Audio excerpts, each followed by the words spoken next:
This is Where We Live from Connecticut Public Radio. I'm Lucy Nalpathanchel. He's from Hartford, and now he's running to become the city's next mayor. Brandon McGee is serving his fourth term in the Connecticut General Assembly, representing Hartford and parts of Windsor. He describes himself as a community activist and architect of social solutions for the people of Connecticut. Today, Representative McGee joins us in studio to talk about his run for mayor. He collected enough signatures to be on the September 10th Democratic primary ballot. His challengers are incumbent Mayor Luke Bronin and former Mayor Eddie Perez. Now, are you a City of Hartford resident? What questions do you have for Representative McGee? You can join us, 888-720-WMPR. That's 888-720-9677. Or as always, find us on Facebook and Twitter at Where We Live. I want to welcome Representative Brandon McGee into our studios. Welcome to the show. Thank you so much for having me. So we were looking at your website, and in one of the campaign videos, you said that you were born and raised on Barber Street in Hartford. That's right. So tell us about your upbringing. What do you remember? Yeah. I always remember very, very vividly a strong community. When you think about Barber Street, you think about Stowe Village, you think about Blanche's, a grocery store that existed at Unity Plaza. I think about the churches, and I think about the importance of my mom and father instilling in me the importance of education. So Hartford's North End is something very special to me. But I was always privy to the entire city. But my upbringing, father, mom, dad experience, the criminal justice system. So you'll notice a lot of my work that I've done is to support criminal justice reform as a state legislator, and really focusing in on how do we provide opportunities to those returning home, because I personally know the impacts it had on my family. You mentioned the North End. For our listeners throughout the state of Connecticut, people have an impression of the North End. We hear of, in the headlines this summer, gun violence is up in the city of Hartford. How did violence that you may have seen growing up, how did that impact you? It impacted me in a way where you really had to choose right from wrong, right? And having positive role models helped me to stay the course, go to college, do what I needed to do.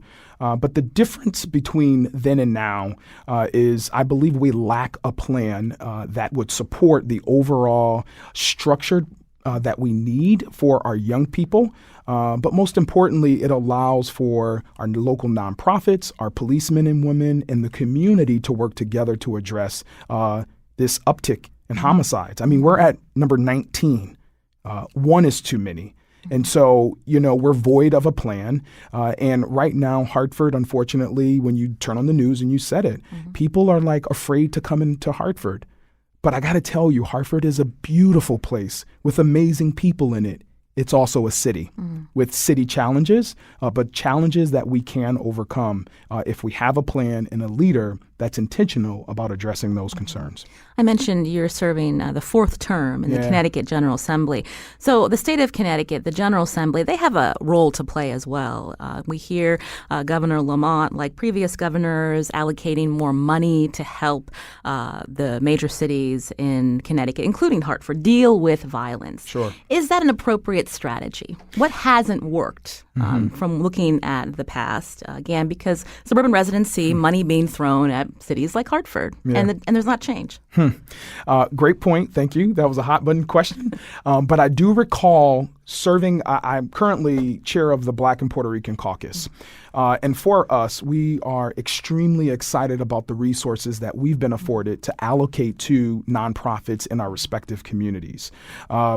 So at the request of our caucus, under my leadership, I sat and I met with the governor's staff, his key folks, and I said, look, we need to not just pour more money at an issue, but we really need to step back and take a holistic approach to addressing poverty and crime in many of our urban centers. And we don't have all the answers as the elected, but we do need to utilize our platforms, our voices to really raise the concerns, the issues that our community, our residents are saying there's something that needs to be done. We also know that the men and women, policemen and women, are doing the best that they can. But we need to hire more. We need to take innovative approach to many of the crimes and things that are happening in our community. So no, we don't need to throw just an extra $50,000. What is that going to do? It is important. Don't get me wrong. But we have to address unemployment, the lack of housing, education, and I guarantee you that we could really address the crime that's happening in Hartford, New Haven, Bridgeport, and any other suburban, urban area that's faced with these challenges. Representative Brandon McGee is in studio with me here on Where We Live. He's running for mayor. He collected enough signatures to be on the September 10th Democratic primary ballot. If you are a Hartford resident and you have a question for Representative McGee about his plans if he is elected mayor, join the conversation. 888-720-WNPR or 888-720-9677. Find us on Facebook and Twitter at Where We Live. Representative McGee, you said that you had role models. And so I'm curious, who were they? And when you look at now, when you see Hartford youth struggling, what can be done to help them, beyond these policy issues that you've discussed? Yeah. Had it not been for men like Mayoral Muntz, who's a pastor here and also on WESU, Middletown Radio, those gentlemen, or Mayoral and June Archer, they served as role models to me in the darkest of days. Now when I look back, my father was in and out of prison. There was a lot going on in the early 90s when you talk about gang violence in the city of Hartford. Those men simply showed up. My father was there, but again, in and out of the system. But these men, they showed up, they were consistent, and they gave of their time, their talent, and they also corrected me as well. But they showed me the importance of giving back to the community. But also, Brandon, when you become of age, you got to do the same thing by lifting people up. So what have I done lately around mentorship? Through my fraternity, I've been able to utilize resources to identify men and women with various stories to be in front of our students in the city of Hartford. Hartford's young people, they're looking for someone to just be consistent. And not every household in the city of Hartford lacks two parents, okay? There are two-parent homes. There are educated people in the city. It's very diverse. There are white folk in North End. There are black people in the West End. And we have West Indian and Puerto Ricans and of all cultures in the city. And all of our children need a mentor that will help them to get from point A to point B. And I promise you our young people would have something to look forward to when they see more of us in front of them. And I told you when I came in here, I'm all fired up because I just left the new Weaver High School welcoming some 900 students back to school. And it was absolutely, it was absolutely amazing. So mentorship really helped me to where I am now. Often when people look at candidates, they want to know more about their experience. You've been in the General Assembly. So what would you rate as your biggest accomplishment? And why does that make you the right person to be the next mayor? Yeah. Wow. Your questions are good. I have a good team. Yeah. Having served in the state's legislature and have served on human services, the education committee, housing, appropriations, finance, revenue, and bonding, I've had a chance to see things from a very high level in terms of how our state operates, but also represent the people of Windsor and Hartford on important issues. My biggest accomplishment, and I have several, but my biggest accomplishment is really helping nonprofits in the city of Hartford with financial dollars, resources to continue the work that they're doing. Particularly around supporting nonprofits whose mission is to support young people, mental health, and housing. Very, very near and dear to my heart. But you also know as a state legislator, you have to compete with 151 folk in the House of Representatives. And so sometimes your grandiose ideas don't make it through committee. And if they do make it through committee, they get a public hearing and they may not be on the floor of the House. But as of late, I've been able to pass legislation that would improve our minority teacher recruitment, be able to support those who are entering the community to have a right to vote. Unfortunately, the Senate didn't pass it, but it's a big accomplishment to me. And then lastly, providing opportunities for our teachers who are interested in living in places like Hartford, allow for municipalities to incentivize those teachers to relocate to areas like Hartford to teach our students, with a focus not limited to, but on recruiting young people who are interested in the education field to stay right in the places where they grew up, in quality housing. And so we have one right in Hartford, the Teacher's Corner, right on Asylum Hill. And because of the legislation that was passed through my committee and passed on the floor of the House, we're able to pilot a program to encourage more people to live in the city of Hartford and other places throughout the city. So I know I gave you more than one accomplishment, but I'm just really excited about the work that I've been able to do over these past years as a state legislator. And we're going to be digging deeper into housing and education in just a little bit. But I was looking back at when you were running for re-election. Because you represent parts of Windsor, there was some criticism of you being too Hartford-centric. So since your re-election to your district, how have you responded to the needs of your other constituents in Windsor? And, running for mayor, is this a way where you can just focus on Hartford, which is, it sounds like your true passion? Yeah, I'm extremely passionate about Windsor, Connecticut. As a matter of fact, Windsor is 60% of my district. And a lot of my advocacy, my funding and policy have all been driven around the interests of Windsor. As a matter of fact, I thought you were going to say Hartford residents are upset that I'm not doing enough for Hartford. Oh, you're hearing that too? I'm hearing that as well. So, being one of the only members of the Hartford delegation that has a 2-town district, it is challenging because you have sort of interests of suburban urbanites, if you would, and then you have our city of Hartford where there are much more of a greater need. But what I've been able to do, and I've been working really hard on this, is figuring out how can we bring our town committees, which are basically made up of local residents that help to drive the conversation around policy, and they represent the greater community when you begin electing new people to serve on your behalf. Bringing those leaderships, those committees together. Got to tell you, that's been difficult, getting folks to speak the same language and to really support the individuals of Hartford and of Windsor while I serve in the state capacity.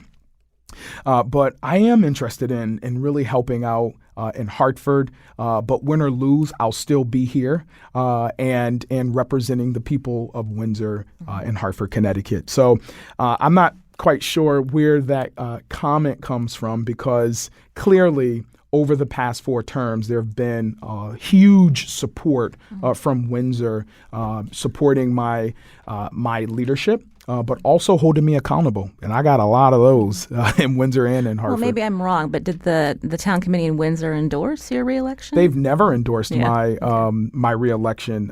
And a lot of that has to do with previous leadership who was very, very indebted to the gentleman that I ran against my first term. And I don't know, I thought you were going to bring that up. My career as a politician, if you would, a community activist, has been extremely non-traditional in the sense folks have told me blatantly in my face, you are not from a family of money, a political family. Get out of the way, wait your turn. It's not your time. And I've always reminded people that I didn't get into the world or the field of politics to become a career politician.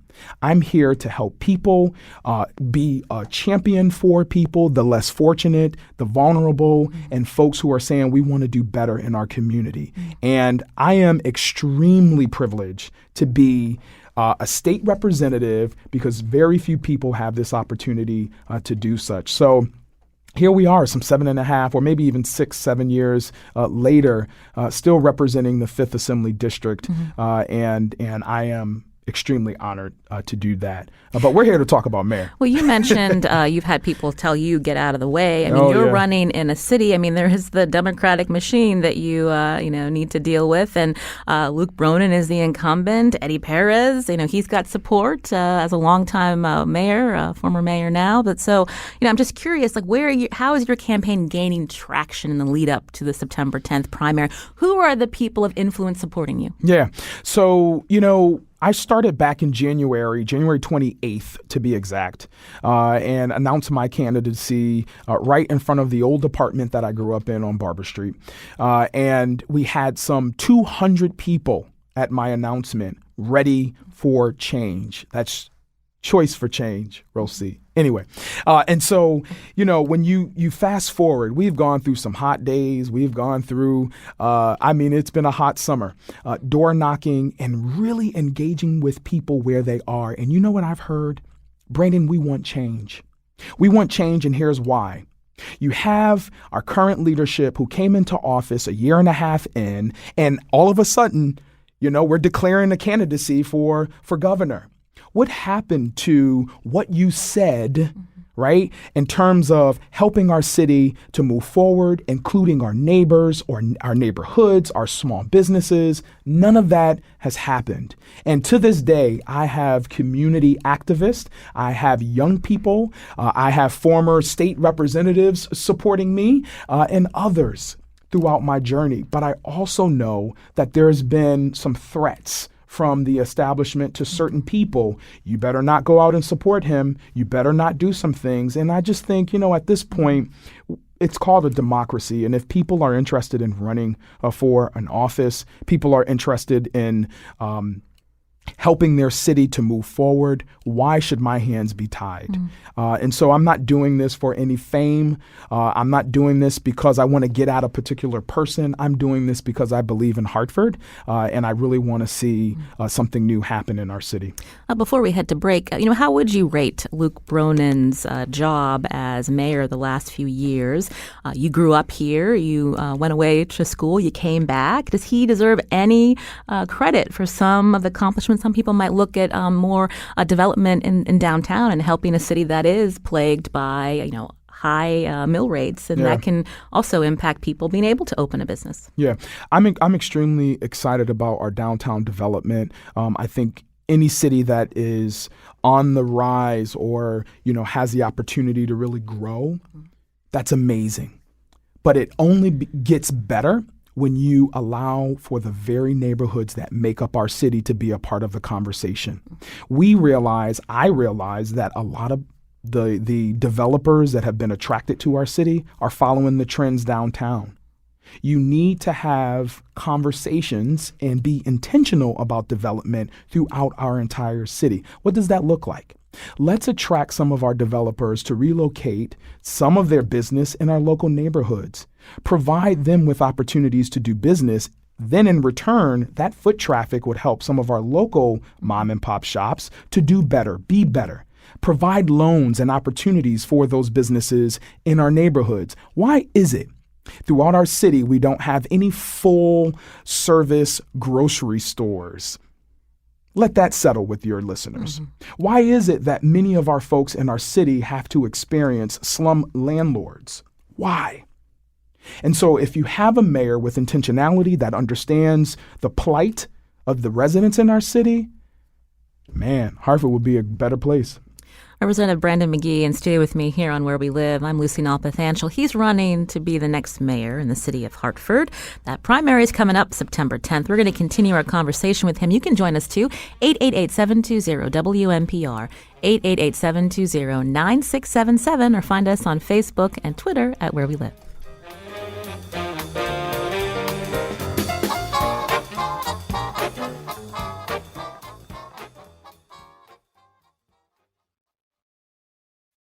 This is Where We Live from Connecticut Public Radio. I'm Lucy Nalpathanchel. My guest today is Representative Brandon McGee, who's running for Hartford mayor. He collected enough signatures to be on the September 10th Democratic primary ballot, challenging incumbent Luke Bronin and Eddie Perez. Now, are you a Hartford resident? What questions do you have for Representative McGee as he runs for mayor?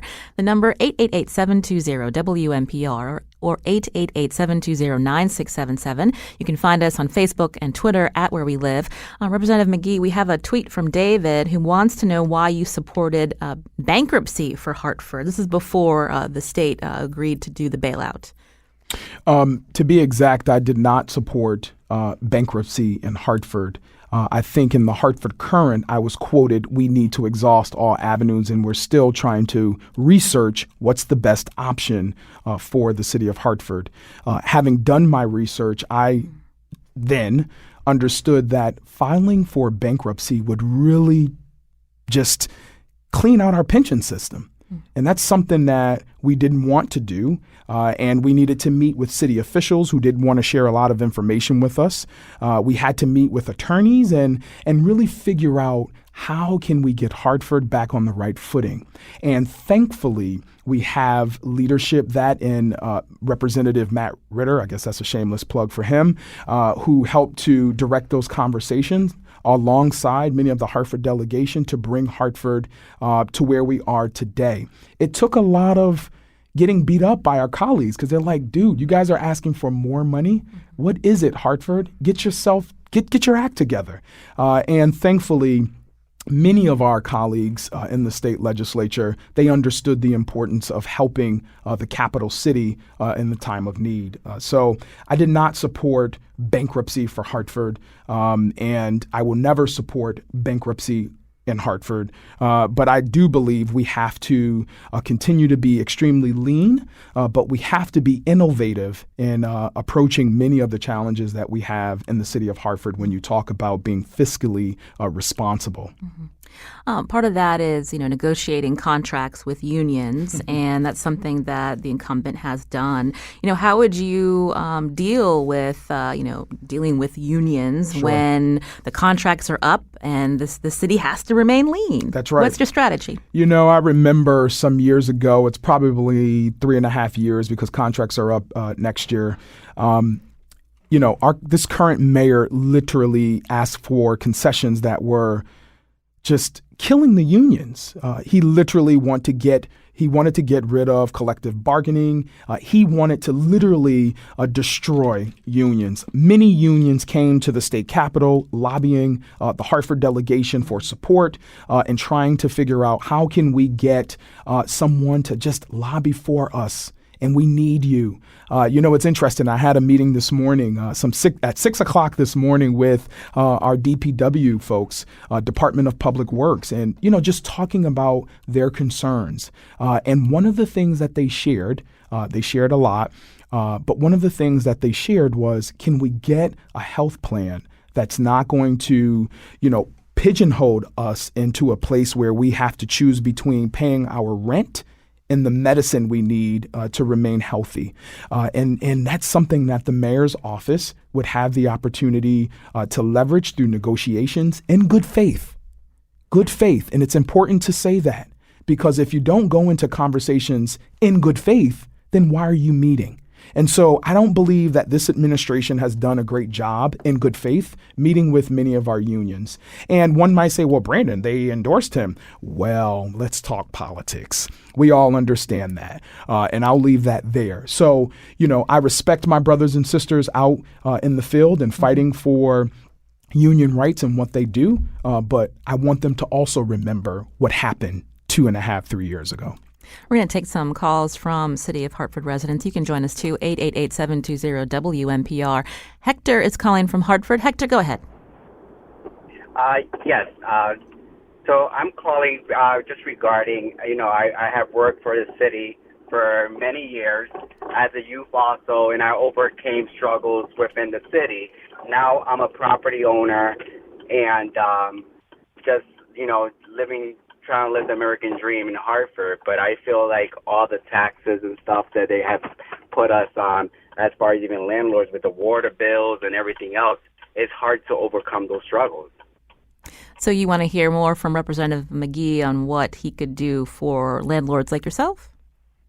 Yeah, just in general, as far as even the water bills, just like as a landlord, it's just so much, and we try to preserve the streets, make it look more appealing to visitors and stuff like that. But I feel like Hartford just keeps taxing us over and in where our water bill is double just service charges. Thank you, Hector. Representative McGee. Thank you so much, Hector. And I'm so glad that you are a part of the Hartford community, the fabric, and also a homeowner. We need more of the folks like you in our city. I, too, am a homeowner. I own a two-family. I reside on the second floor of that two-family home, and the water bill is crazy high. So I agree with you on that. Hartford has a bifurcated tax structure system where, many of our businesses are taxed at a certain rate and our personal sort of properties are taxed at a different rate. We need to have a deepened conversation on how do we preserve our residents and to ensure that they're not literally struggling like we are. Hartford is home to more than 50% of nonprofits who aren't paying taxes. And so there is definitely a disparity between the taxes that many of our residents pay and many of our businesses. So long and short, there is work to be done on this particular topic. And by the way, MDC, the water company, is a quasi-entity. There needs to be more conversation between the city of Hartford and our water company. So again, thank you so much for those comments, and you're dead on about what it is that you're saying. Larry's calling from Hartford. Larry, go ahead. Hello. This is Larry, also happens to be a member of Hartford City Council. Oh, Councilman Deutsch. Hello. Dr. Deutsch, you found me. I did, man. You can't get away. Listen, one of the biggest issues that bedevils us is the claim that we must attract outside businesses in order to help grow the grand list and so on. Thereupon, there's a request frequently for tax fixing agreements, which give corporations coming to Hartford a big tax break, which obviously then means that the rest of us have to make up the taxes. That means the homeowners and the small businesses. So how can we all together approach the desire to attract, let's say, some big businesses or to keep them here, as opposed to the needs of the small businesses and the homeowners in terms of taxation, and not giving tax breaks to big corporations that may be based in New York or who knows where else? Representative McGee. Yeah, Dr. Deutsch, you are extremely correct. I mean, and thank you for your leadership on the council over these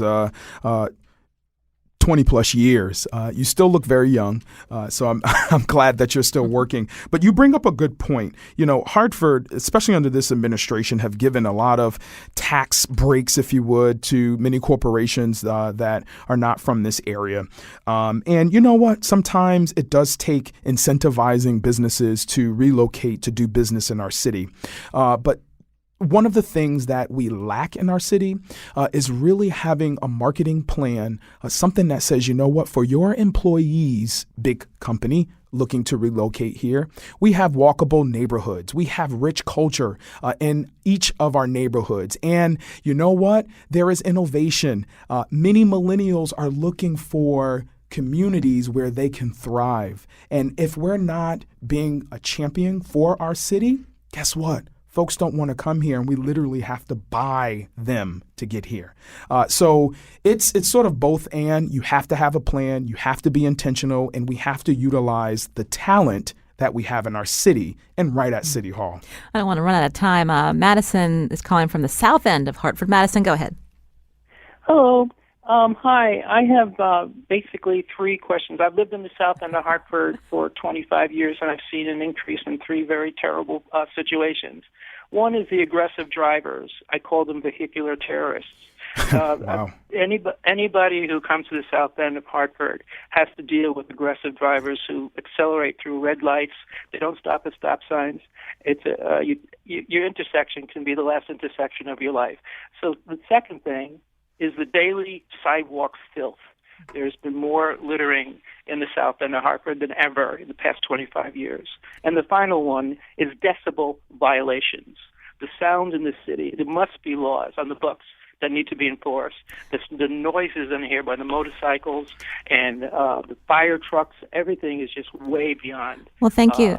Thank you, Madison. So quality of life issues, aggressive drivers, sidewalk litter, and noise violations. How would you address those as mayor? We'll definitely address them all.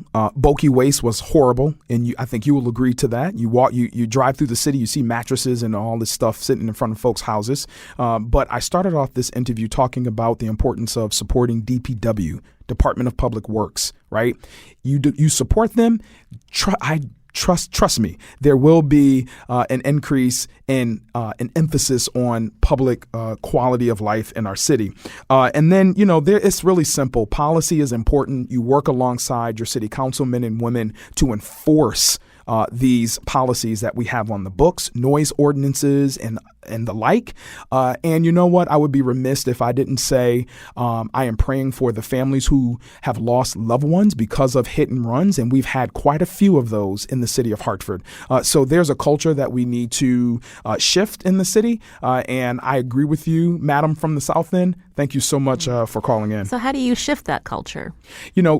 Shifting culture means you need a leader who is going to be vision casting, but also sticking to that vision and being inclusive so people can understand, hey, we have a leader, but that leader also understands that there are people, experts that could help to fulfill and implement whatever this vision is. And so for me, I would kick off my first day at work as a mayor, a convocation with all of our staff, to vision cast, to share with them, this is where we are, but here's where we're going. These are hardcore steps that we need to take to address this culture that we have in our city. But, what about in the neighborhoods where people I'd love to find out how you can, combat aggressive drivers, people who are in a hurry to get where they want to go, and they don't care if you're walking across the street. They think you're a problem. Yeah, I don't have the... Because that's part of her question, right? I don't have the answer to that, but I think we can work with our traffic division. The timing on these lights are horrible. Okay. Sometimes some lights are longer than other. It increases this road rage, if you would.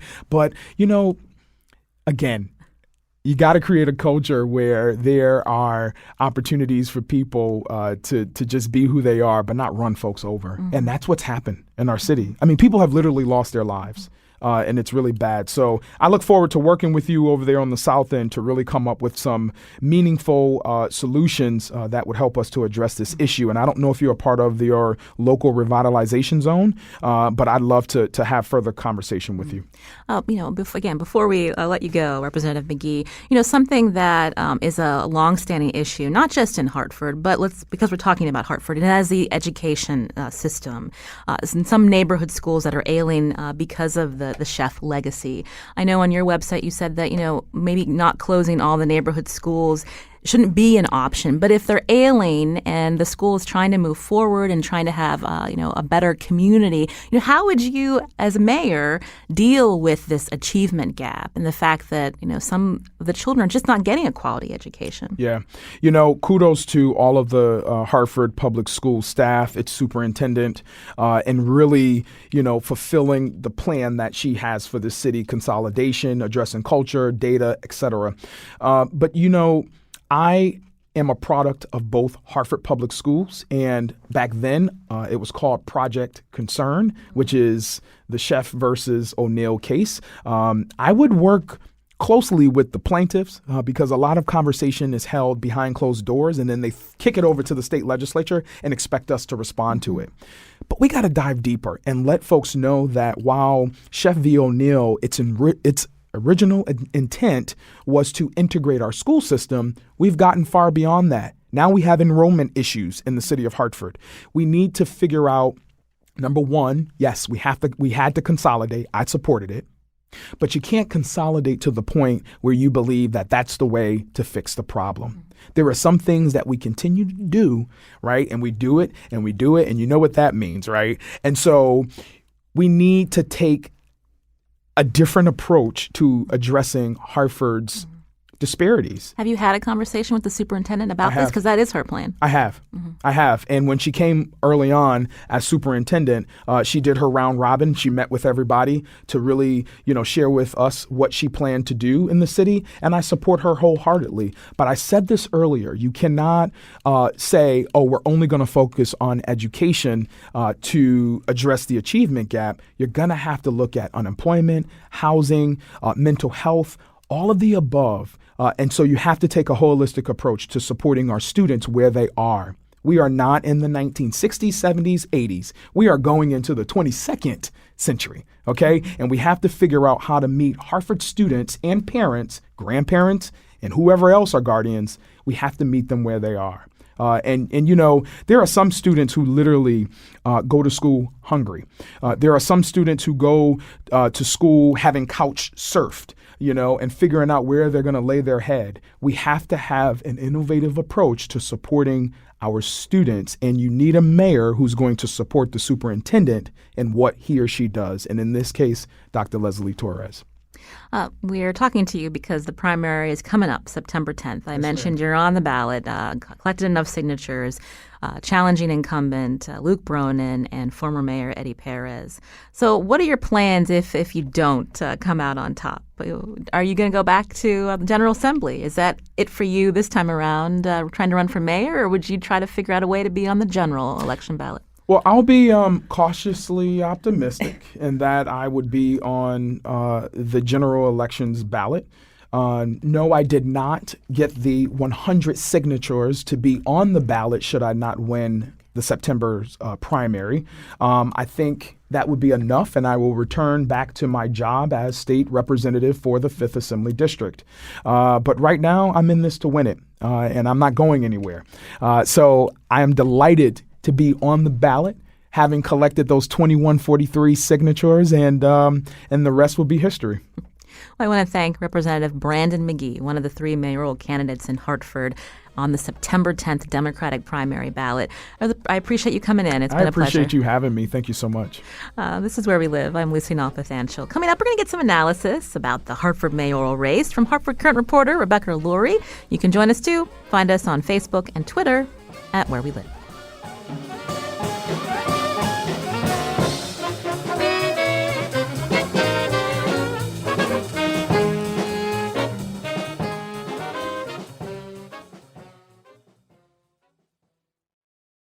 This is Where We Live from Connecticut Public Radio. I'm Lucy Nalpathanchel. Coming up tomorrow, Luke Bronin has been mayor of Hartford since 2016. Now he's hoping that Democratic voters will give him another term to lead Connecticut's capital city. On the next Where We Live, Mayor Bronin joins me in studio, and we're going to take your calls and your questions. That's tomorrow.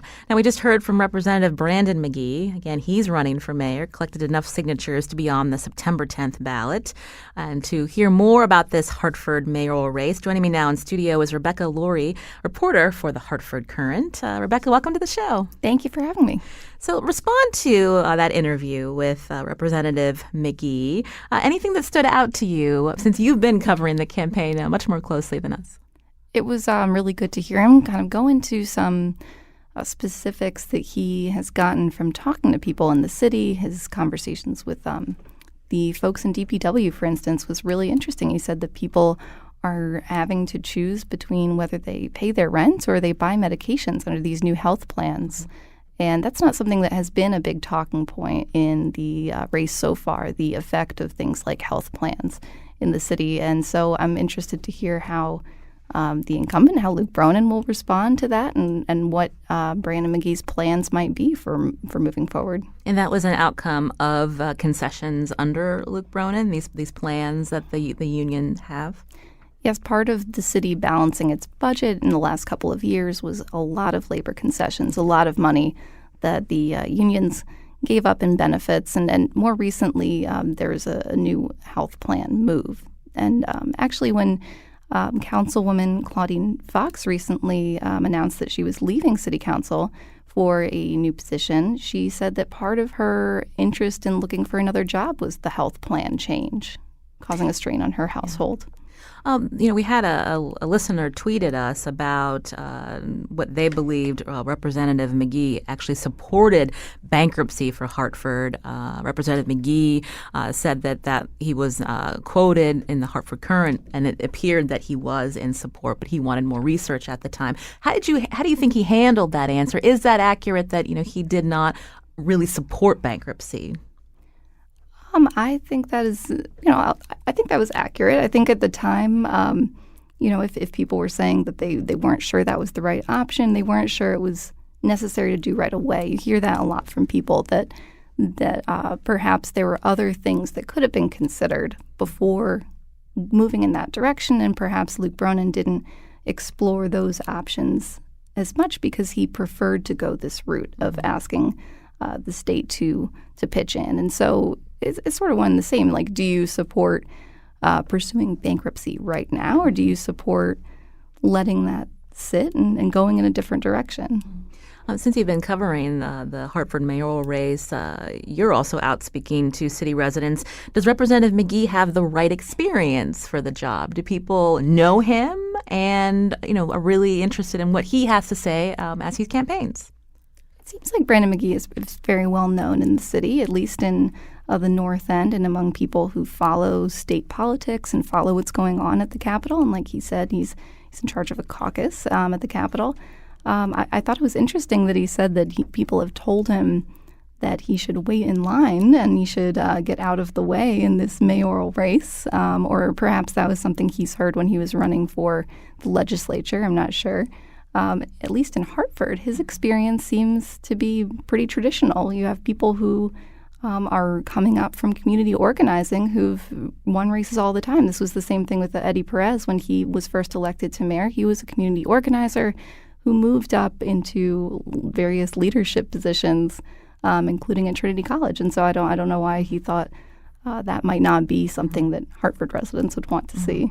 I asked him about because of the establishment, so to speak, who's supporting him that would give his campaign the traction he needs. So I'm just curious what you've been hearing. Are there specific people of influence that think that Representative McGee could do this, could be mayor of Hartford? The main name that comes to mind is, of course, another state representative. You have Minnie Gonzalez, who has great influence in her area of Hartford along Park Street. And so even at the Democratic Town Committee convention where they were nominating folks for these various positions, Luke Bronin and Brandon McGee were the only ones who received nominations. And Brandon got a lot of support from Minnie Gonzalez's district. So when we look at the city of Hartford, break it down for us with the three candidates. What parts of the city are, traditionally going to be supporting these candidates because of, I guess, what the way the town committees are structured? So the three candidates for the primary, we have a bunch more who are looking forward to the general election, but we have Eddie Perez, Brandon McGee, and Luke Bronin. And I think it's fair to say that Luke Bronin has a lot of strong support within the West End, within downtown, that Eddie Perez would have a strong base among the Hispanic population, specifically Puerto Rican residents in the South End, and that Brandon McGee would resonate with his own neighborhood in the North End. But you do see a lot of crossover. You see people in the North End who support what Luke Bronin has done over the last 4 years. You see people in the South End who support Brandon McGee, and Eddie Perez, is a well-known name, and so we'll see if that actually, pays off for him in the primary. But I think that, whatever support he built over the years, it's not exclusive to the South End. He's a former mayor, but he also is a mayor that had to resign because of a corruption scandal. He pled guilty. He agreed to a plea deal to avoid prison time. And, I'm just curious how that plays out there may be pockets of residents who want to see him make a comeback. But overall, is that going to hurt him?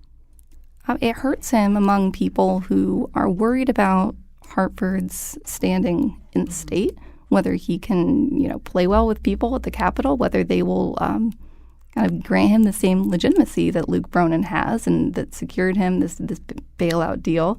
But a lot of people are more concerned with, what did Eddie do? Was it not what did he do to be convicted the first time around, to eventually plead guilty and lose his pension, but what did he do for the schools, for police, for Department of Public Works? And so if they believe that he will do more for quality of life issues and more for city employees, then he has a lot of support from those people. We should mention we did reach out to Eddie Perez's campaign because we've been interviewing mayoral candidates from the three major cities. We did not hear back. But I wanted to talk more about Luke Bronin's campaign. Again, this is he's running to be reelected for a second term. I asked Representative McGee about some of the accomplishments, including economic development downtown. He said, well, a mayor would be doing a good job if that was spread around the whole city. What did you make of that response? And is it easier said than done to try to get developers interested in, say, the North End? Well, first of all, I thought it was interesting that he didn't really list any accomplishments. He didn't give Luke Bronin any credit other than to say that he does appreciate and support the exciting development downtown. I think that there's very valid things that are happening outside of the downtown district. And so I always wonder what the candidates think about those projects. Tell us more about this. For example, the Swift factory is being redeveloped. These aren't things that Luke Bronin is responsible for, but they are things that are happening and that you can't look at the city and just ignore projects that are happening. So the Swift factory, the gold leafing facility is turning into a food hub that is going to open in the next few months. What does that mean, food hub? Because that's come up in the past when we've talked to, say, Bridgeport mayoral candidate Marilyn Morrow. When we say a food hub, what does that mean? That's a good question because there's another food market that is going to be on Park Street, so they are very different. Bear's Barbecue is going to be doing, barbecue sauce bottling and prep for their different businesses. There's a kind of hydroponic business that's going to be there, and then they want to fill in the rest of the space with smaller businesses, primarily, hopefully, people from the neighborhood, people from Hartford, that they can kind of move up that line of startup to business to now I can go and get my own space. I'm curious also about turnout for the September 10th primary in Hartford. With three candidates on the Democratic ballot, could this hurt Luke Bronin? And which candidate do you think would pull away from Luke Bronin's possible voters? Oh my gosh, I have no idea.